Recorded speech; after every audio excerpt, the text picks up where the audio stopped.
ஏன்னா என்ன காரணம்னா முழுக்க முழுக்க அண்ணாமலை அண்ணா தான். அவருக்காக தான் வந்தோமே. மெயினாக நான் இன்ட்ரெஸ்டாக இருக்கிறேன். என் குழந்தை வந்து பார்த்தீங்கன்னா அண்ணாமலை அண்ணா இப்போ மாமாவை பார்க்கணும் அப்படின்றதுக்காக தான் வந்திருக்கான். நைட்டே நாங்கள் வந்துட்டோம். அண்ணாமலை பிடிக்குமா உங்களுக்கு? பார்த்துருக்கீங்களா அதுக்கு முன்னாடி? இப்போ நேரில் பார்க்க வந்திருக்கீங்க. சரி, இப்போ குடும்பத்தோட வந்திருக்கீங்க, இது எப்படி பார்க்கலாம் சார்? இது வந்து குடும்பம் எல்லாரும் கலந்துக்கணும் சார். ஏன்னா இது வந்து ஒரு அரசியல் இயக்கம் இன்னும் ஆரம்பிக்கல அவர். இது வந்து போதையில்லா தமிழ்நாடு விழிப்புணர்வாக இப்போ தான் ஏதாவது ஆரம்பிச்சிருக்காரு.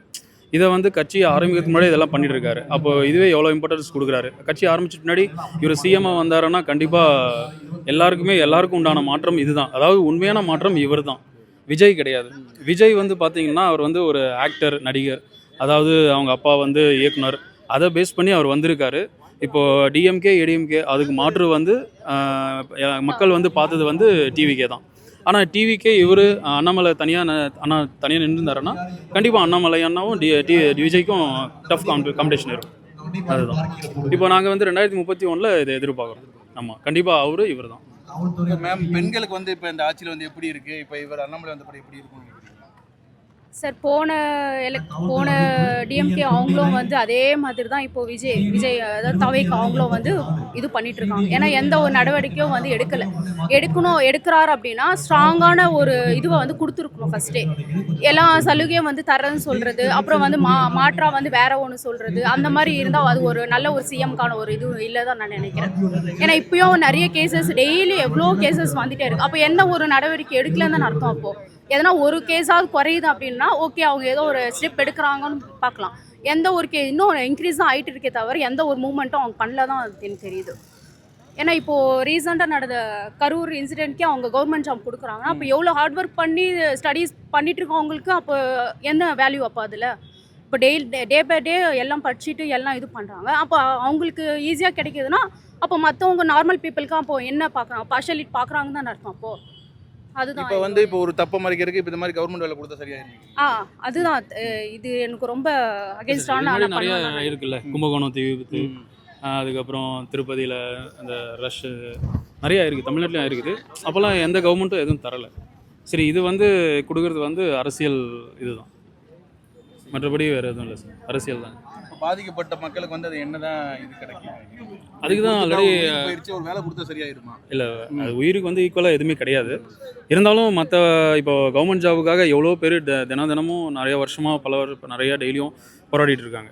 அவங்களுக்கு வந்து கிடைக்காம போகுது. அவங்களுடைய ஆப்பர்ச்சுனிட்டி வந்து இவங்க ஈஸியாக எடுத்துகிட்டு போகிறாங்க. அதுதான். ஆமாம், ஈஸியாக திருடிட்டு போகிறாங்க. அதுதான் கொஞ்சம் கஷ்டமாக இருக்குது. இதை தவிர்க்கலாம். கண்டிப்பாக தவிர்க்கலாம் சார்.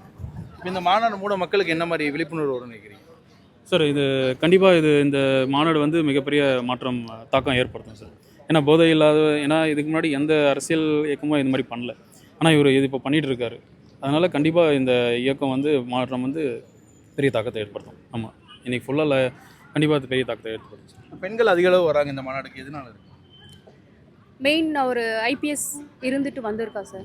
நான் இப்போது விஜய் அவங்க டிஎம்கே ஸ்டாலின் எடுத்துக்கிட்டிங்கன்னா அவங்களுடைய ஃபாதரை டிபெண்ட் பண்ணி தான் வந்திருக்கான். ஆனால் இவர் ஃபாதர் யாருன்னு பார்த்தோம்னா ஃபார்மர்.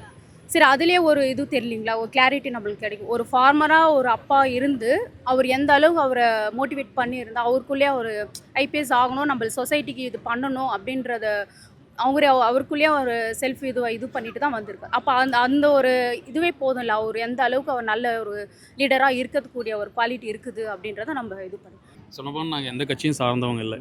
எதுவுமே இதுக்கு முன்னாடி பிஜேபியில் அவர் இருந்தார். நாங்கள் பிஜேபியில் உறுப்பினராக கூட இல்லை. நாங்கள் இவருக்காக தான் நாங்கள் பிஜேபிக்கே சப்போர்ட் பண்ணோம், பிஜேபிக்கு ஓட்டு போட்டோம். இப்போ வந்து வெளியே வந்ததுனால இப்போ இவருக்காக சப்போர்ட் பண்ணோம். இவருக்காக தான் வந்தது. எந்த கட்சிக்காகவும் நாங்கள் எந்த உறுப்பினரும் இல்லை, அடிப்படை உறுப்பினர் கூட இல்லை எதுவுமே. ஆமாம், அவருக்காக நார்மல் பீப்புள் டு ஃபேமஸான லீடராக வந்திருக்காருன்னா அப்போ அவர் கூட ஏதோ ஒரு இது இருக்கு, விவசாயி மகன், பவர் இருக்கு. விவசாயி மகன் ஆரம்பத்துலேருந்து எப்படி உழைச்சி, அதாவது ஐபிஎஸ் ஆகி யூபிஎஸ்ல ஃபஸ்ட் டைம் பாஸ் பண்ணி ஐபிஎஸ் ஆகி 9 வருஷம் கர்நாடகாவில் இருந்திருக்காரு. அதுக்கப்புறம் நிறைய நாலேஜ் இருக்குது சார். அவர் அந்த நாலேஜ் வந்து மக்களுக்காக கொடுக்கணும்னு நினைக்கிறாரு. அதை வந்து நம்ம சப்போர்ட் பண்ணணும். அவர் வர்றவங்களும் அந்த மாதிரி லீடரை வந்து நம்ம சப்போர்ட் பண்ணணும். அவ்வளோதான். நம்ம தேவையில்லாமல் நடிகருக்கு பின்னாடி போகிறது வந்து அது அவங்களுடைய தனிப்பட்ட விருப்பம். இருந்தாலும் சொல்கிறேன், நான் இந்த மாதிரி படித்தவங்க பின்னாடி போகணுன்றது தான் என்னுடைய இது.